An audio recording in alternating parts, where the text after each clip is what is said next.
आज Hamas, Philippines और Israel में युद्ध हो रहा है। जिस प्रकार से हमास ने इजराइल पर हमला किया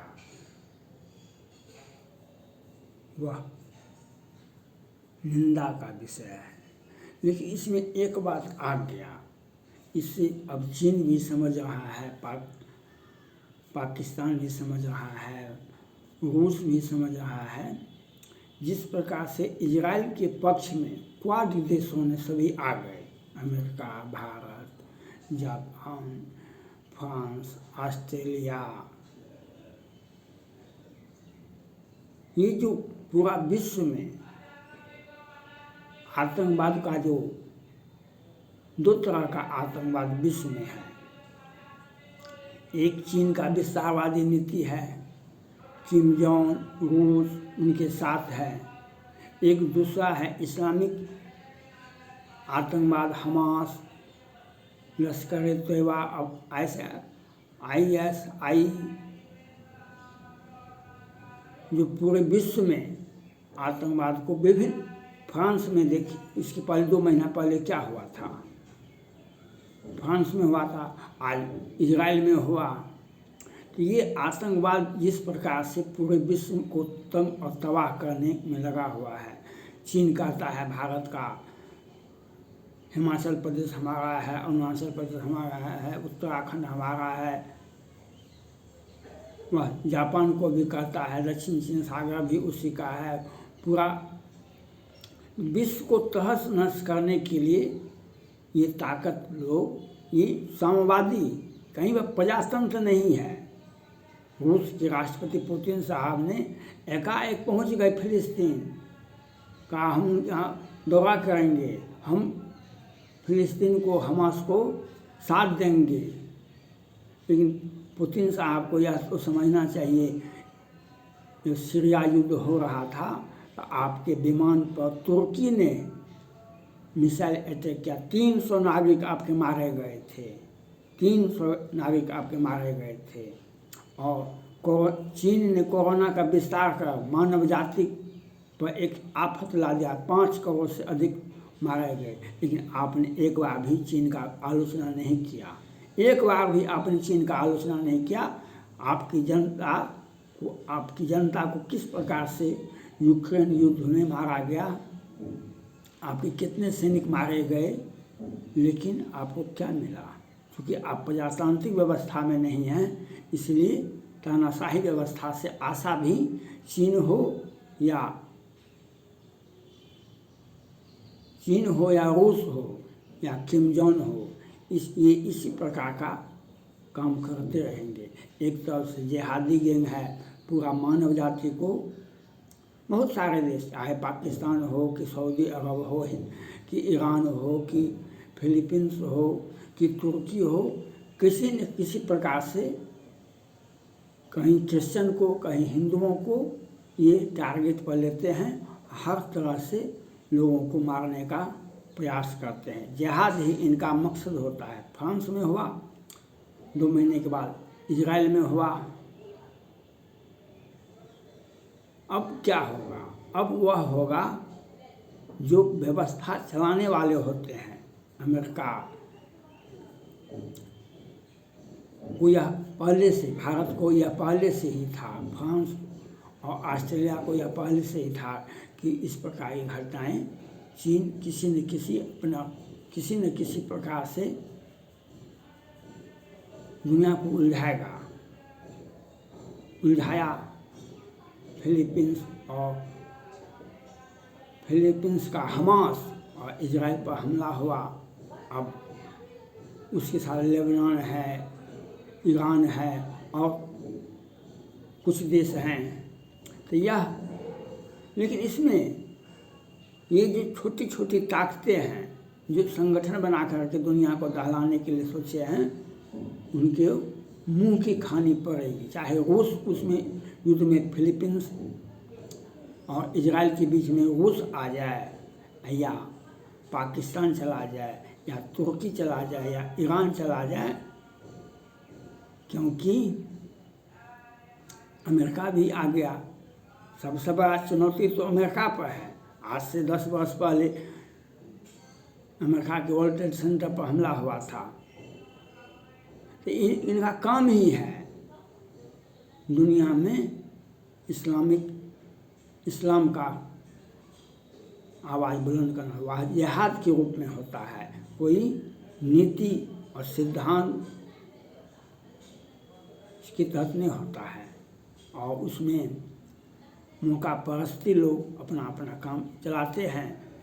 किम जोंग वो उनके वह सपोर्ट में आते हैं, कभी चीन के पक्ष में, कभी रूस के पक्ष में, वह अमेरिका को भी धमकी देता है। तो इस प्रकार से विश्व में उथल पुथल मचाने के लिए चाइना, रूस, किम जोंग और ये हमास संगठन, पाकिस्तान हो या ईरान हो या तुर्की हो या सऊदी अरब हो कि डेनमार्क हो, ये लेबनान हो, ये सब आतंकवादी को पोसते हैं। और आतंकवाद को पोसने वाले को क्या मिलता है? मानव जाति का कत्लेआम। और जब उनको इजराइल में बच्चे को मारा गया, जब इजराइल के लोगों को मारा गया, तब उनकी आंख से आंसू नहीं आता था। अब इजराइल ने शुरू भी नहीं किया है, अमेरिका शुरू भी नहीं किया, भारत शुरू भी नहीं किया है।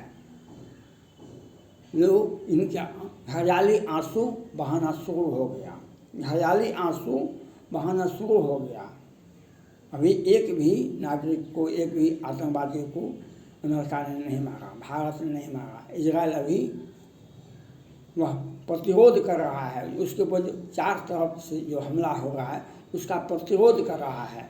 वह गाजा में उसके सैनिक ढुके नहीं हैं, क्योंकि सब जगह आतंकवादी बैठा हुआ है, हमास के लोग बैठे हुए हैं बहुत बड़ी संख्या में। वहाँ पर आप कैसे चले जाएंगे? उसको पहले मारना, उस युद्ध होगा, युद्ध के बाद आप उस देश में प्रवेश करेंगे। लेकिन अमेरिका के आने से, क्वाड के सभी देशों के समन्वय से, वह अमेरिका के नेतृत्व में ही हुआ।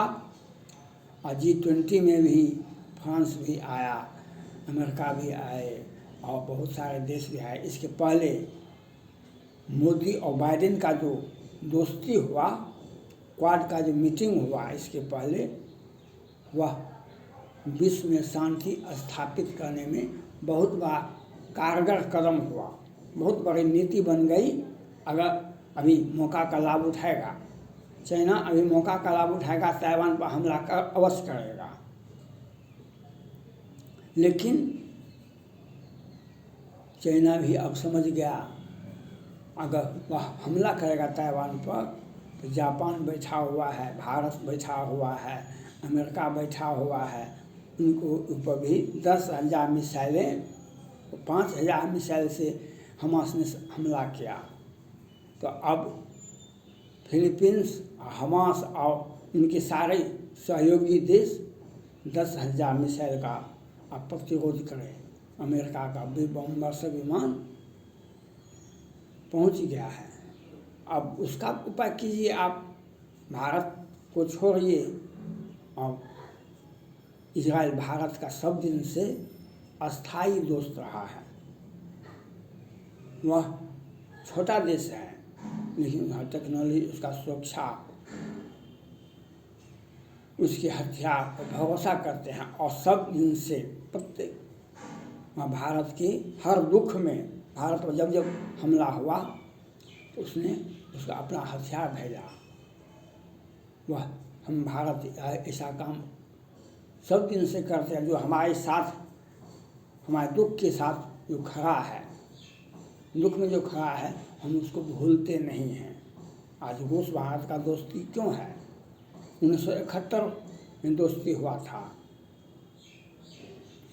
संसद से पास होकर के हुआ था, सोवियत रूस के साथ। उस वक्त सोवियत रूस था, लेकिन आज जो है रूस अपना विदेश नीति को तोड़ रहे हैं। वह बड़े देश विश्व में संतुलन बनाने के लिए रूस की आवश्यकता है। लेकिन पुतिन साहब जिस प्रकार से अपना तानाशाही व्यवस्था, उनमें अगर नैतिकता होता तो चीन का आलोचना करते कोरोना के समय में, एक बार भी आलोचना नहीं किए। यह दिखाता है आप उनके साथ खड़ा है। आज आपने इजराइल पर हमला हुआ है हमास का, आप इजराइल के पक्ष में रहते, आप उनको मदद करते, लेकिन आपने ऐसा नहीं कर आपने हमास और फिलीपींस और उन आतंकवाद को बढ़ावा देने वाले ताकतों के साथ आप चले गए हैं। यह आपके लिए अच्छा नहीं होगा। विश्व में कितना भी कुछ कर ले, चाहे 53 मुस्लिम देश हैं और ये चाइना, किम जोंग और रूस, इस बीच में जो है क्वाड और बहुत सारे देश हैं, भारत है, नेपाल है और अमेरिका, फ्रांस, ऑस्ट्रेलिया है। इनके पास में जो टेक्नोलॉजी है वहाँ पर कोई भी देश, सारे के सारे देश, चाहे किम जोंग हो कि चीन हो कि रूस हो कि 53 देश हैं मुसलमान के, वह अमेरिका का बाल बांका नहीं कर सकते हैं। वहाँ अमेरिका का बाल बांका नहीं कर सकते हैं। और भारत किसी भी देश से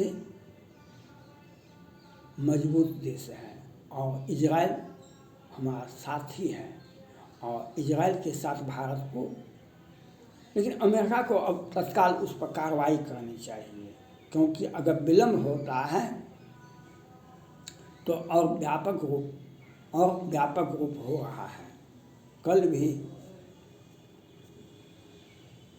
इजराइल पर हमला हुआ है, कल भी हुआ है, इसलिए अमेरिका को तत्काल इसमें आगे आना चाहिए। वह जब आगे आएंगे उसके बाद शांति व्यवस्था 2-4-5 दिन हमला हो जाएगा, शांति व्यवस्था हो जाएगी। जब इराक को शांत कर दिया गया तो ये फिलीपींस क्या है। इसलिए भारत का विदेश नीति बिल्कुल ठीक है और राहुल जी जो फिलीपींस के समर्थन में, अब भारत में कई विरोधी दल के नेता कहते हैं हम फिलीपींस के साथ हैं, हम हमास के साथ हैं, वह रहेंगे ही, उन्हें कोई रोक नहीं सकता है। लेकिन भारत की विदेश नीति सरकार की विदेश नीति होती है और वह हम अपने परिदृश्य को देखते हैं, उसके बाद हमारा सरकार बदल सकती है, लेकिन विदेश नीति नहीं बदल सकती है। आज हमास का समर्थन कहीं न कहीं पाकिस्तान से है। आप हमास का समर्थन कैसे कर सकते हैं? हम पाकिस्तान की आतंकवाद से कैसे लड़ेंगे? इसलिए हमास का समर्थन करना, पाकिस्तान को समर्थन करना, जिहाद को समर्थन करना और विश्व में जो आतंकवाद है उसको समर्थन करना है। इसलिए भारत के प्रधानमंत्री और अमेरिका के राष्ट्रपति जो बाइडेन साहब ने जो अपना घोषणा कर दिए हैं वह काबिल तारीफ है। उनका मैं बधाई देना चाहता हूँ। अमेरिका को तत्काल अपनी सैन्य क्षमता का, अपने बल का प्रयोग करके इजराइल के पक्ष में खड़ा होना चाहिए। भारत उनके साथ है और क्वाड का जो समन्वय बना वह चीन, रूस, किम जोंग और आतंकवादी समर्थक जितने भी देश हैं उनके ऊपर एक कड़ा प्रहार होगा जो दुनिया दहल जाएगी और क्वाड देशों को, इजराइल को बाल बाका भी नहीं कर सकते हैं आप लोग। थैंक्स।